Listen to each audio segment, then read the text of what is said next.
पुरुषोत्तमम भाववानी समाधि ठाकुर इस शब्द के बारे में हम लोगों ने सुने हैं।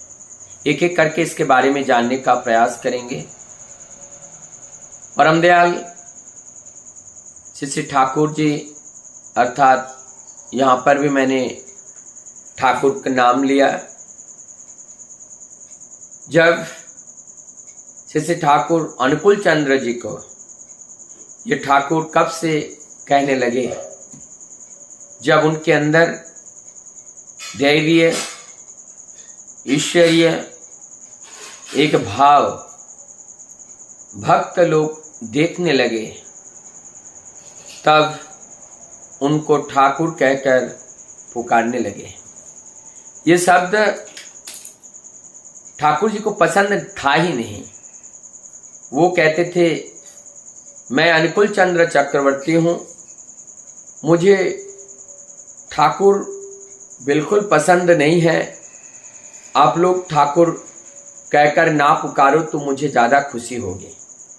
लेकिन भक्त लोगों ने माना नहीं। जब नहीं माना तो उन्होंने कहा, ठीक है, अगर आप नहीं मानते हो तो मैं ये मान लूँगा कि जो खाना बनाते हैं उनको भी तो ठाकुर कहते हैं। मैं नहीं तो खाना बनाने वाला ठाकुर ही हूँ। मैं वो ऊंचे आसन पर बिठाने के लिए वो बिल्कुल राजी नहीं थे, वो तैयार नहीं थे। ये भक्त लोगों के द्वारा ही उनको इस ठाकुर उपाधि से नवाजा गया, इस ठाकुर उपाधि से उनको देखा गया, बुलाया गया। अब इस ठाकुर जी की जो भाव समाधि की जो बात है, पहले यहाँ नदी के तट पर चलते चलते वहाँ भाव अवस्था में आ जाते थे, बेहोश हो जाते थे, पूरा देह में प्राण ही नहीं रहता था, प्राण शून्य हो जाता था। बहुत लोग उठा करके घर पर लाते थे और कहते थे कि अब ये मृत्यु प्राय या इनका दौड़ा पड़ा है या मिर्गी है। ये कहकर लोगों को, उनके माता पिता को, ठाकुर जी के माता पिता को बताया जाता था। और जब ठाकुर जी को इस बात बताया गया, लोग ने, माँ बाप ने भी सही माना। जो भी लोग जैसे कहे कि झाड़ना फूकना, दवाई खिलाना, डॉक्टर दिखाना, वैद्य दिखाना, सब कुछ किए। लेकिन ये सब कुछ करने के बावजूद भी वो बीमारी दूर नहीं हुआ। बाद में एक अभिज्ञ व्यक्ति, जब उनके आंखों के सामने ये सारी घटना हुआ, तो वो कहने लगे, ये तो समाधि अवस्था है और ये वाणियाँ निकल रही हैं जीवन उद्धार के लिए, आप इसको लिपिबद्ध करो। वो ठाकुर जी के दीक्षित भी नहीं थे और उन्होंने लिपिबद्ध करने के लिए प्रेरणा दी। वो शिक्षित थे और वो जो वाणियाँ निकल रहे थे वो सुन करके अचंभित हो गए। अब ये जो, अब एक बात मुझे याद आ रहा है कि ये भाव समाधि कब से देखा गया। इस तरीके का भाव समाधि बंगला में 1321 अर्थात ठाकुर जी के 26 वर्ष की जब उम्र था, 1295 में जन्म हुआ तो 26 वर्ष, अर्थात अगर देखा जाए अंग्रेजी में 1888 में जन्म है तो 12 वर्ष वो है और 14 यानी 1914 में ठाकुर जी के अंदर क्या देखा गया है? उनके अंदर देखा गया वही ईश्वरीय गुण देखा गया, देवत्व गुण उनके अंदर पाया गया। तो 1914 से ही उनको ठाकुर कहकर पुकारे जाने लगे। ठाकुर जी का ये जो भागवतता का जो जागरण हुआ, इस जागरण का आनंद जब लोगों के हृदय को स्पर्श किया, चारों ओर से भीड़ उमड़ पड़े। और गुरु रूप में उनको वरण करके उनके निर्देश को पालन करके लोग चलने लगे। एक संगठन, एक समूह का निर्माण तब से होना शुरू हो गया है। अब इस भाववाणी को समझने के लिए हमें वेद, वेदांत, श्रुति और स्मृति के बारे में जानना होगा। वेद हम देखते हैं अपरुषीय हैं, इसकी ये किसी पुरुषीय सत्ता नहीं है। अब इस बात को बताने के लिए और एक को पकड़ना पड़ेगा।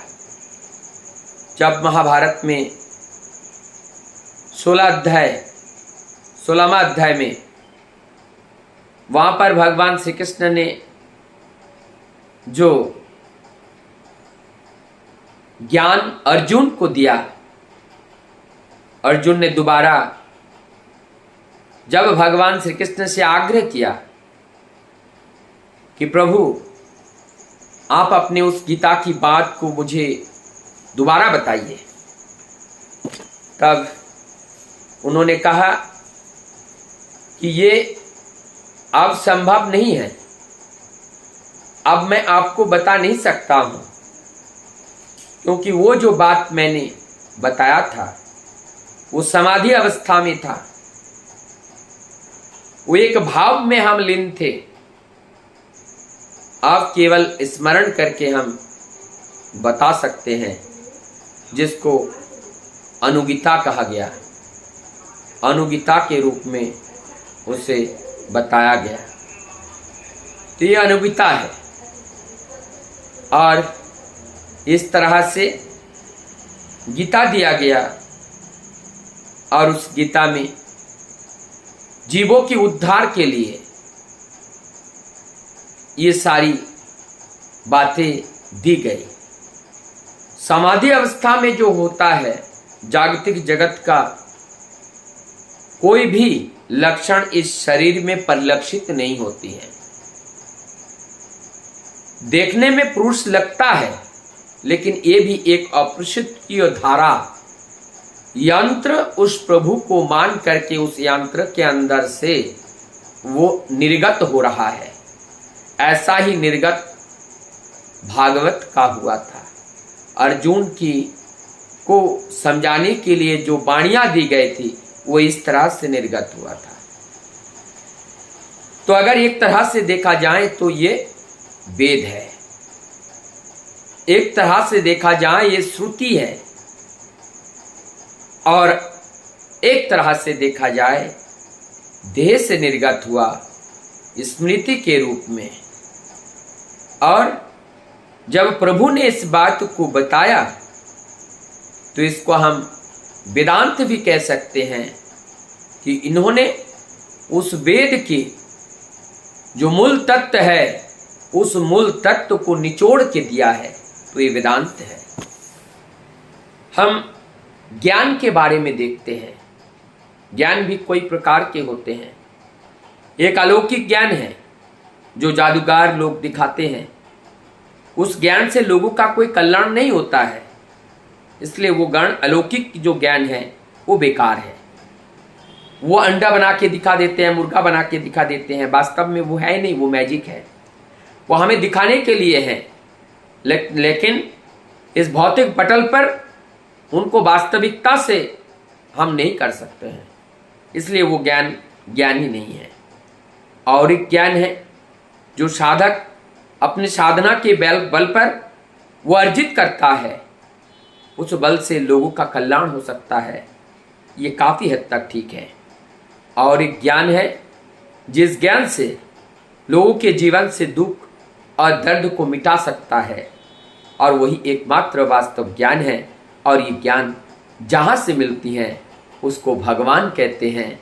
और इस भागवत तत्व जैसे भगवान श्री कृष्ण से हम लोगों को मिला, जिससे सदियों तक और जब तक ये सूरज चांद रहेगा, इस धरती पर आने वाले केवल प्राणी नहीं, समस्त सृष्टि का रक्षा, समस्त सृष्टि का अपना अपना कर्म कर्तव्य बोध इस ज्ञान के माध्यम से पाता रहेगा। ठीक उसी प्रकार से आज ठाकुर जी की समाधिस्थ अवस्था में एक ज्ञान हम लोगों ने पाया। विभिन्न भाषाओं में उस ज्ञान को दिया, लेकिन उस ज्ञान को हम सही से समझ नहीं पाए, केवल हिंदी, बांग्ला और अंग्रेजी भाषा में लिपिबद्ध किया गया।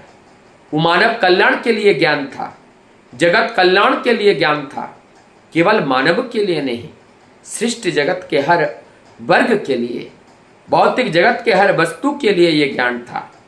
और इस ज्ञान से ये संपूर्ण सृष्टि जगत का उद्धार इसी ज्ञान के माध्यम से संभव हो सकता है और हो रहा है, जो भी इसका अनुसरण कर रहा है। 71 दिनों तक ठाकुर जी की ऐसे भाववाणी को लिपिबद्ध किया गया, जो 72 भाववाणी है। और इस भाववाणी में जगत कल्याण की सारी बातें, उद्धार की सारी बातें, ये प्रसंग किसी के जीवन को लेकर के या किसी के कोई भी प्रसंग उठा करके इसमें बोलने लगे, लेकिन मूल में है सबका जीवन उद्धार। इस भाववाणी को जब दिया गया था, वो समाधिस्थ अवस्था में थे। लोगों ने परीक्षा किया, अंगारे हाथ के ऊपर रखा गया, लेकिन हाथ हिला नहीं। हाथ जल गया, लेकिन हाथ जला दिया, लेकिन उनके अंदर चेतना नहीं आई, उनकी वाणियाँ देना बंद नहीं हुआ। और यही वाणी जगत के कल्याण के लिए आज काम आ रहा है। इसी को आप गीता भी कह सकते हो। ये अनुकूल गीता भी है, क्योंकि ये वेद भी है, ये वेदांत भी है, क्योंकि ये श्रुति भी है और ये स्मृति भी है। ये ऐसा वेदांत, ऐसा वेद हम लोगों को मिला है, और जिस ज्ञान को पा करके हमारी जीवन की सारी अज्ञानता को दूर करके हम अपने राह को परिष्कृत करते हुए हम अपने गंतव्य तक पहुंच सकते हैं। वंदे